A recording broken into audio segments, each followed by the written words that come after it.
Bonjour à tous et à toutes. Aujourd'hui, nous allons aborder la préparation pour l'épreuve orale d'EPS pour le CRPE en nous attachant aux activités athlétiques et notamment sur la notion de physiologie de l'effort. La physiologie de l'effort est nécessaire d'être comprise pour pouvoir justifier des intensités, des durées, des différents exercices que vous allez pouvoir présenter. Alors, vos muscles ont besoin d'énergie pour fonctionner, ça je pense que tout le monde l'a compris, et il y a un lien entre l'intensité de l'énergie disponible et la durée durant laquelle on peut utiliser cette énergie. C'est la courbe que vous pouvez voir sur l'écran.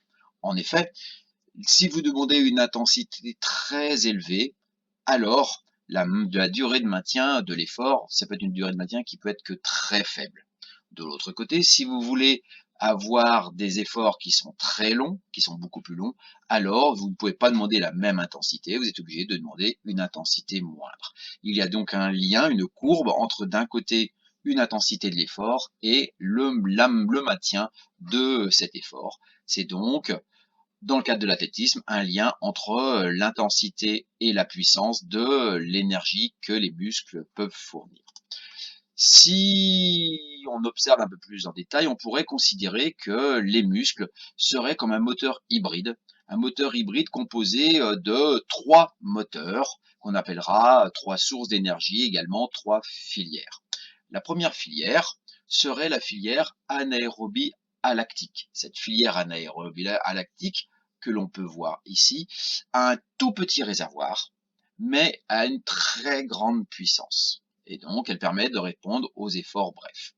La deuxième filière, qui s'appelle la filière anaérobie lactique, a un réservoir qui est plus petit, mais relativement conséquent, mais un débit qui est moindre que la filière anaérobie alactique. Enfin, la troisième filière, qui est la filière aérobie, est une filière avec un réservoir qui serait potentiellement illimité, mais dont le débit serait relativement faible, ce qui permet de faire des efforts sur une très longue durée. Pour schématiser un petit peu cela, on peut se baser sur l'image que vous avez à droite. Ça veut dire que nous avons éventuellement un réservoir qui est commun, qui est l'énergie dont disposent les muscles pour fonctionner, et que ce réservoir commun est abondé par trois citernes, dont le volume est différent et l'intensité du débit du robinet est différente. Ainsi, pour rappeler ce qu'on a dit tout à l'heure, la filière aérobie a un réservoir énorme et un tout petit débit. La filière anaérobie lactique a un réservoir moyen et un débit un peu plus gros. Et enfin, l'anaérobie alactique a un petit réservoir et un très gros débit, donc s'épuise très vite. Si nous reprenons la courbe de l'effort que je vous ai montré tout à l'heure, on peut intégrer ces trois filières pour expliquer la source d'énergie. La filière que vous avez à gauche, le trait orange, correspond à la filière anaérobie alactique. Elle apporte énormément d'énergie d'une intensité très forte, mais son réservoir s'épuise très vite, ce qui peut expliquer la baisse très rapide de l'apport énergétique. Le deuxième réservoir, qui est la filière anaérobie lactique, c'est le réservoir sur la courbe que vous avez au milieu ici. On voit que ce réservoir met un petit peu plus de temps pour se mettre en route, fournit un peu moins d'énergie que la filière anaérobie lactique et permet de répondre à des efforts d'intensité moyenne et de durée moyenne. Et enfin, le dernier réservoir, la dernière filière, qui est la filière aérobie, qui est ici symbolisée en bleu, se retrouve notamment sur des efforts qui sont longs, a une durée de mise en place qui est beaucoup plus longue et permet de répondre à des efforts qui sont beaucoup plus grands. Nous allons maintenant désormais nous attacher à zoomer sur chacune des trois filières. La chose qu'il faut savoir, c'est que ces trois filières sont présentes en même temps, ce qui permet de dire qu'elles se cumulent. Si vous regardez effectivement sur des efforts qui sont à peu près ici d'une dizaine de secondes, l'effort d'une dizaine de secondes correspond à un effort qui est peut-être à 80-90% sur la filière anaérobie alactique, mais est abondé un petit peu, lors d'une dizaine de pourcents, sur la filière aérobie lactique. Ainsi de suite, et vous pouvez voir que la ligne noire, qui est l'ensemble de l'énergie disponible dans les muscles, est l'accumulation des trois courbes, la courbe jaune, la courbe rouge et la courbe bleue, qui correspond à chacune des trois filières. Nous allons donc maintenant zoomer sur les trois filières et avoir un petit peu plus d'informations sur celles-ci. Nous allons commencer par la filière anaérobie alactique. Donc on va commencer par le titre. Anaérobie, cette filière, ça veut dire qu'elle peut fonctionner en dehors de la présence d'oxygène. Ce qui explique que l'on peut faire un effort bref et très intense sans respirer. Ça veut dire c'est une filière qui n'a pas besoin d'oxygène pour fournir de l'énergie. Elle en a besoin pour refaire son stock. Et on dit qu'elle est anaérobie alactique. Lactique, c'est la production d'un acide. Et cette filière se fait sans production d'acide lactique. Donc c'est un A privatif. Cette filière est donc sans oxygène et sans production d'acide lactique. C'est la filière la plus puissante. C'est une filière qui est très grande, qui permet de répondre aux activités telles que le sprint court. Néanmoins, sa capacité est très limitée vu qu'elle est un réservoir petit et un débit très grand. Elle s'épuise très vite. Les substrats, donc l'énergie qu'a besoin cette filière est déjà présent dans les muscles, ce qui explique qu'elle se met en activité très rapidement. Elle n'utilise pas l'oxygène, comme je vous l'ai expliqué, mais elle a besoin pour refabriquer son réservoir d'utiliser l'oxygène. C'est pour ça que si on fait un effort très intense, on peut le faire en apnée, mais qu'on est essoufflé après, c'est pour remonter le réservoir après l'effort. La durée de maintien de cette filière anaérobie alactique est d'environ 5 à 6 secondes, ce qui explique que lorsque vous allez demander de faire des activités athlétiques, il faut souvent ne pas dépasser ce délai de 6 secondes. Au-delà du délai de 6 secondes, nous sommes donc sur une baisse de la filière anaérobie alactique et vous aurez besoin d'autres sources d'énergie. À titre de connaissance, l'activité sprint athlétique est de 100 mètres. Les athlètes de haut niveau courent à peu près à 9 secondes. Eh bien, à partir des 80 mètres, les athlètes réduisent leur vitesse, ralentissent, parce que justement, ils manquent de substrat. Ce qui explique que nous, à l'école, on ne demandera pas d'effort supérieur à 6 secondes. La vitesse, elle est une vitesse maximale. Et pour refabriquer le stock, il faudra compter entre 1 et 3 minutes, ce qui permet d'identifier la récupération des élèves. Raison pour laquelle je préconise, quand vous faites du sprint avec vos enfants à l'école maternelle ou à l'école primaire, de ne pas les faire courir sur des distances imposées, mais éventuellement de les faire courir sur une durée de 6 secondes, en essayant de faire la plus grande distance possible en 6 secondes, et vous verrez sur le diaporama quelques indicateurs de distance moyenne que fait un élève en fonction de sa catégorie d'âge. La deuxième filière, c'est la filière anaérobie lactique. C'est la filière anaérobie, ça veut dire qu'elle ne nécessite pas d'oxygène pour fonctionner.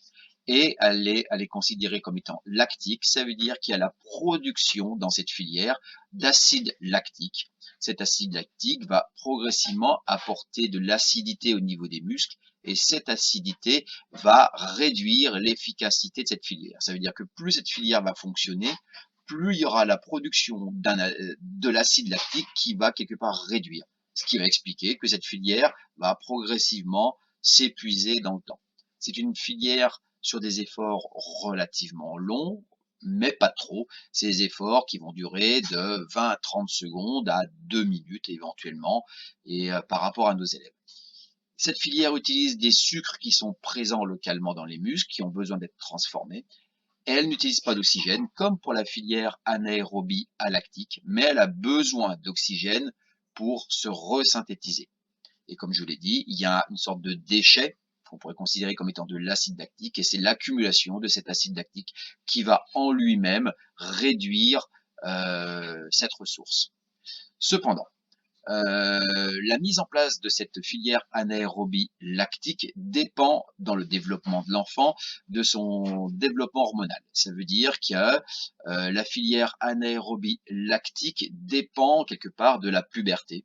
Et avant la puberté, cette filière n'est pas mature chez les enfants. Ce qui veut donc dire que si on demande des efforts de 30 secondes à 2-3 minutes, les élèves ont quelque part un creux en termes de ressources parce que cette filière n'est pas mature.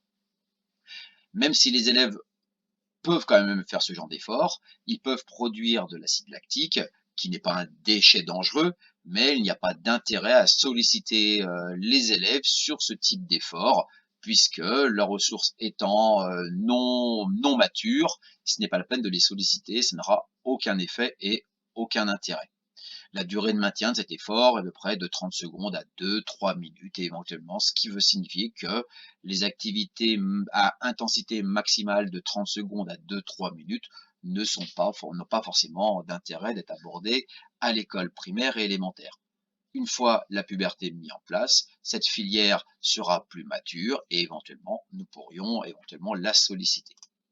Enfin, la dernière filière est la filière aérobie. Aérobie, ça veut dire qu'il nécessite de l'oxygène. C'est la filière des efforts longs et modérés. Ça veut dire d'une puissance moindre, mais avec une capacité, une durée de maintien qui est très grande, voire théoriquement illimitée. C'est la filière que l'on utilise dans le demi-fond, la course de durée. C'est ce qui nous permet de faire de l'endurance. Elle utilise des sucres et des graisses présents dans le corps, mais a besoin de les synthétiser pour qu'ils soient utilisables, ce qui explique qu'il y a une certaine latence avant que cette filière se mette en place.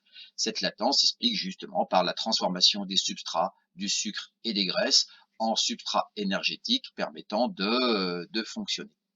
Cette filière, vous allez voir qu'elle s'appelle aérobie, ça veut dire que cette filière a besoin d'oxygène pour fonctionner, ce qui explique que quand vous êtes sur des efforts longs et modérés, il y a une augmentation du rythme inspiratoire parce qu'il faut absolument ventiler plus et que vous avez également une accélération du rythme cardiaque pour transporter plus rapidement l'oxygène au niveau des muscles. Cette filière a potentiellement un pic de puissance. Ça veut dire qu'elle a une durée et une intensité optimale que l'on appelle la vitesse maximale aérobie. Cette vitesse maximale aérobie, c'est la plus grande vitesse que l'on peut faire avec cette filière. Et vu qu'elle est en vitesse maximale aérobie, elle va solliciter le cœur sur sa fréquence maximale. Et c'est là ce type d'effort qui va solliciter le plus l'aspect cardiaque.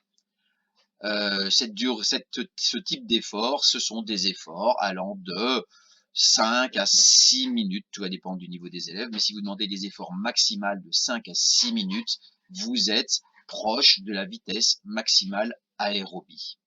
À titre d'indication, la fréquence maximale que peut avoir un enfant est calculée d'après la formule de Astrand par 220 moins son âge, ce qui peut expliquer qu'un enfant de 10 ans peut avoir une fréquence cardiaque supérieure à 200, alors qu'un adulte de 30, 40 ou 50 ans aura une difficulté, du moins sera au-dessous de 200 pulsations. Voilà, nous avons un petit peu fait le point sur les 3 filières et les 3 ressources. Donc je vous rappelle, il y a un lien entre l'intensité et la durée de maintien. Sur des efforts très courts allant de 0 à 6 secondes, la filière majoritairement utilisée est la filière anaérobie alactique, qui a une très grande puissance. Que pour des efforts de 30 secondes à 2-3 minutes, la filière la plus utilisée sera la filière anaérobie lactique, mais qui n'est pas mature chez les élèves, qui produit de l'acide lactique. Et pour les efforts aux alentours au-delà de 4 minutes et au-delà, vous êtes majoritairement sur la filière aérobie, qui a besoin d'oxygène pour pouvoir transformer les sucres et les graisses en substrat énergétique, et qu'elle a une certaine latence de mise en place. Et que cette filière est cette filière qui permet de travailler les efforts de demi-fond. Par conséquent, lorsque vous faites travailler des enfants sur des activités de sprint, veillez à ce que les efforts soient pas au-delà de 6 secondes. Par contre, si vous faites travailler les élèves et les enfants sur des efforts sur de la course longue, de l'endurance, de l'aérobie, il faut demander des efforts qui soient supérieurs à 5 à 6 minutes d'intensité moindre. Voilà, vous avez quelques informations maintenant sur la physiologie de l'effort et vous pouvez éventuellement vous servir de ces données pour argumenter dans vos euros. Voilà, je vous remercie maintenant, à vous de jouer.